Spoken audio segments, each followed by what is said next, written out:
नमस्कार मित्रांनो, पुन्हा एकदा स्वागत आहे तुमच्या सर्वांचं नवीन एका व्हिडिओमध्ये. उद्यापासून युट्यूबला रेग्युलर व्हिडिओ येतील बघा. थोडासा रेग्युलरिटी आपल्याला नाही पाळता आली, पण उद्यापासून मात्र रेग्युलर व्हिडिओ टाकण्याचा मी प्रयत्न करेन. ते प्रयत्न नाही, 100% रेग्युलर व्हिडिओ टाकेन. डेलीचे अनालिसिस येऊन जाईल, म्हणजे तुम्हाला लर्निंग करायला इझी जाईल. आय होप तुम्ही सगळ्यांनी US100चा फ्री कोर्स बघितलेला असेल आणि त्याच्यातून तुम्ही ट्रेडिंग करायला चालू केली असेल आणि प्रॉफिटेबल हळूहळू होत चाल. लवकर होत चाल. मार्केट थोडंसं वोलाटाईल आहे, पण लवकर तुमच्या लक्षात येऊन जाईल.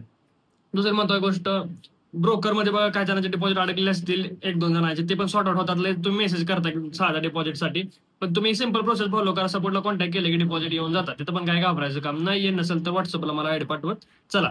त्याच्यानंतर बोनस आता 50%चा चालू आहे बघा, आणि ज्यांना डिपॉझिट करा त्यांनी करून ठेवू शकताय.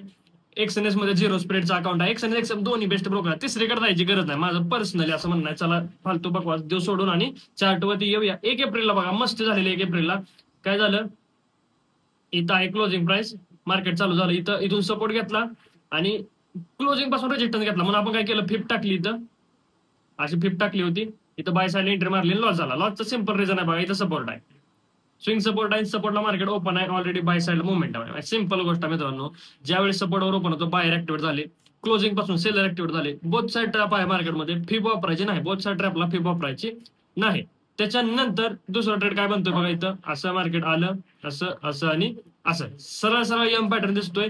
नेकलाईनचा ब्रेकडाऊन झालेला आहे. रिटेलर सेल साईडला ऍक्टिव्हेट आहेत. आपण कन्फर्मेशन कॅन्डलसोबत बाय साईडला एंट्री मारू शकत होतो, पण एक लॉस झाला, त्यामुळे हा ट्रेड केलेला नाही. किती पॉईंटची कॅन्डल, 75 पॉईंटची कॅन्डल आहे. पण तुम्हाला सांगतो, नॉर्मल मार्केट सध्याला एवढं व्हॉलटाईल आहे ना, की असं 75 पॉईंट हे कॅन्डल सहज बनवत आहे. पण दिसायला नॉर्मलच कॅन्डल आहे, नो प्रॉब्लेम. 75 पॉईंटला तर टार्गेट किती येतो, 122 पॉईंटचं डायरेक्टली टार्गेट आहे. मस्तपैकी इथून बाय साईडला हा ट्रेड बनत होता. त्यानंतर पुढे एक ट्रेड झाला, अजून एक, हे बघा हवाला. सरळ सरळ दिसतंय, रिटेलर सेल साईडला एम पॅटर्न आहे. इथं कन्फर्मेशन कॅन्डल आली, हाय ब्रेकआउट झाला नाही. इथं कन्फर्मेशन आली, इथं हाय ब्रेकआउट झाला. इथं बाय साईडला एंट्री बनते बघा, इथं बाय साईडला एंट्री बनते. लोचा एसएल 38 पॉईंटचा एसएल आहे. टार्गेट बघा किती येतं, डायरेक्टली 164 पॉईंट. 1:4चा ट्रेड आहे. असे ट्रेड क्वचित भेटतात, त्यातलाच हा एक नमुना. त्यानंतर 2 एप्रिलला मस्ती झाली. 2 एप्रिलला पण आपला एसएल याला अपसाईड मोमेंटम आलं आलं आलं. इथं रेड कॅन्डल बनली. स्पाइकची स्ट्रॅटेजी आपण युज केली बघा. स्पाइकच्या स्ट्रॅटेजीमध्ये इथं बाय साईडला एंट्री मारली आणि आपला इथं पण एसएल हिट झाला.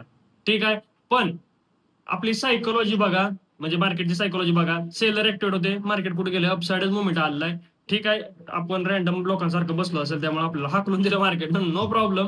पण तुम्ही जर बघितलं तर मार्केटचं मुवमेंट अपसाईड आला, म्हणजे आपलं लॉजिक वगैरे एकदम क्लिअर कट होतं सगळं. आता कोणीतरी मला मेसेज केला होता की हा प्रॉपर्टी टेस्ट आहे का म्हणून, म्हणजे हा प्रॉपर्टी टेस्ट लॉस झाला.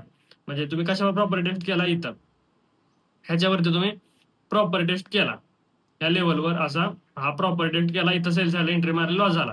तुम्ही थोडं बरोबर पण आहे आणि थोडं चुकीचं पण आहे. कसं आहे तुम्हाला सांगतो, जरी इथं प्रॉपर्टी असला तरी मला सांगा, इथं पहिल्यांदा ब्रेकआउट होता कशाचा, 19,500चा ब्रेकआउट होता. रिटेस्ट ह्याच्यावर पाहिजे होता. लेवल जी जवळ आहे ना त्याच्यावरती रिटेस्ट पाहिजे, म्हणजे 2 लेवल जवळ आहे. तर ह्याच्या एकाचा फेक ब्रेकआउट दिसतोय तुम्हाला आणि एकावर रिटेस्ट दिसतोय. कन्फ्युजन आहे ना. कन्फ्युजन काय आहे, पीएसवायचा फेक ब्रेकआउट दिसतोय, इथं फेक ब्रेकआउट झालाय. मग हा प्रॉपर टेस्ट आहे का, नाही. असं असतं तर प्रॉपर टेस्ट म्हणलं असतं. तरी पण रिटेलर बघा, इथं पण बाय साईडला 100% ऍक्टिव्ह झाले, त्यावेळेस तर मार्केट खाली आलंय.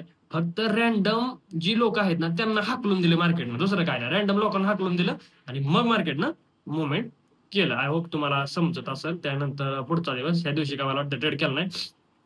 बघा काय झालं, इथे चालू झालं काय नाही, लय मोठं गॅप डाऊन आहे बघा. किती मोठं गॅप डाऊन आहे, 4-5% गॅप डाऊन आहे.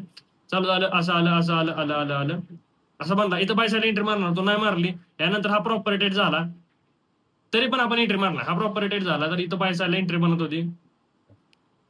इनगल्पिंग कॅन्डल आहे, 95 पॉईंटची कॅन्डल आहे बघा, आणि एक 181.3चं टार्गेट येते. ठीक आहे, पण ह्या दिवशी आपण 1 पण ट्रेड केलेला नाही, अवॉइड केलेला आहे. हा पुढचा दिवस 18,000. हा 18,000 सायकोलॉजिकल नंबर. जसं बघा इथं पीएसवाय पासून रिजेक्शन घेतलं, फिफ्ट टाकली होती. इथं तुम्हाला समजणार पण नाही कशी फिफ्ट टाकली होती, त्या सोडून सरळ सरळ सांगतो. पीएसवाय पासून रिजेक्शन घेतलं, कोण ऍक्टिव्हेट झाले, बायर ऍक्टिव्हेट झाले. बायर ऍक्टिव्हेट झाले की काय होणार आहे, मार्केटमध्ये फॉल येणार आहे. आला फॉल. आता पीएसवायचा ब्रेकडाऊन झाला इथं. हा पीएसवायचा ब्रेकडाऊन झाला, म्हणून तुम्ही जर इथं बाय साईडला एंट्री मारत असाल तर एक गोष्ट लक्षात ठेवा, ही मात्र 3 कॅन्डल लाईन गल्प करून घेतले बा. ह्या ग्रीन कॅन्डलला 166 पॉईंटची कॅन्डल आहे. ह्या ग्रीन कॅन्डल ह्या 2-3 कॅन्डल इनगल्प करून घेतलेला आहे. दुसरी गोष्ट, गॅप डाऊन मोठा आहे. असं असलं की आपल्याला समजत नाही, आपण ट्रेड अवॉइड करायचे, ही गोष्ट लक्षात ठेवा. पुढे आलं परत काय मॅटर झाला, असं आलं खाली 17,500 पासून सपोर्ट घेतला म्हणून कोणते फिब वापरले असतील, पण मित्रांनो इथं 18,000 पासून सेलिंग आले. बोथ साईड ट्रॅप ही गोष्ट लक्षात ठेवा, रेजिस्टन्स सपोर्ट असं दोन्ही असेल त्यावेळेस फिब यूज करायची नाही. ठीक आहे. आता पुढचा दिवस कुठं आहे, 7 एप्रिल हा वाला बघा. इथं चालू झालं 16,500 पासून सपोर्ट घेतला, फिब मार्क केली, सेल्सला एंट्री मारली, लॉस झाला. असं घाण चालू आहे मार्केट, असं घाण चालू आहे की काय विचारू नका. इथं सेल्सला एंट्री मारली आणि आपला इथं एसएल गेला होता. त्यानंतर बऱ्याच लोकांनी स्पाइकचा रेट पकडला. इथं चांगली गोष्ट आहे, क्लोजिंग जवळ आहे, पण 17,000चा ब्रेकआउट होता. सेंटिमेंटल होतं मार्केट, त्यामुळे अपसाईड मोमेंटम आलं, एकदम बेस्ट, काय चुकीचं नाहीये. पुढचा दिवस 8 एप्रिल हा बाय साईडला ट्रेड पकडला बघा. हा तेवढा एकदम सोपा ट्रेड झालाय. 18,000चा ब्रेकडाऊन, रेजिस्टन्स पासून सेलिंग, रिटेलर सेल साईडला, आपण बाय साईडला. ही ग्रीन कॅन्डल कन्फर्मेशन, बाय साईडला एंट्री मारली, 100 पिपचा एसएल होता आणि इथं टार्गेट पण आपलं आलेलं आहे. ठीक आहे. हा एकदम सिंपल आणि सिंपल ट्रेड झाला. आता परत बघा, हा ना ऑपरेटर बघा लय मोठा आहे, तुम्हाला सांगतो. इथून बघा कसली घाण सेलिंग आली होती, इथून एक्झॅक्टली सेलिंग आली. ह्याला मला असतं ऑपरेटर, हे असं काही कोण पण करू शकत नाही, हे ऑपरेटर आहे एवढी मोठी सेलिंग आणतोय म्हणजे. त्यानंतर कालचा दिवस, काल मस्ती झाली रे, काल मस्ती झाली. इथं पहिली फिब मारली होती तर टार्गेट बुक केलं नाही, तर टार्गेट बुक झाला असता तर सगळं लॉस पण रिकवर झाला असता. त्यानंतर दुसरं फिब मध्ये आलं मार्केट, कुठं इथं बघा, इथं गेलं असं फिब मध्ये आलं मार्केट, पण सपोर्ट पासून सपोर्ट घेतला, रेजिस्टन्स पासून रेजिस्टन्स घेतला, फिब मार्क केलं नाही.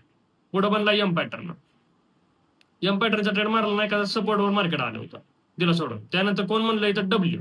आता मला सांगा, हिकडं एम आहे आणि हिकडे डब्ल्यू आहे, तर अशा वेळेस एंट्री मारण्यात काय सेन्स बनतो का, अजिबात सेन्स बनत नाही.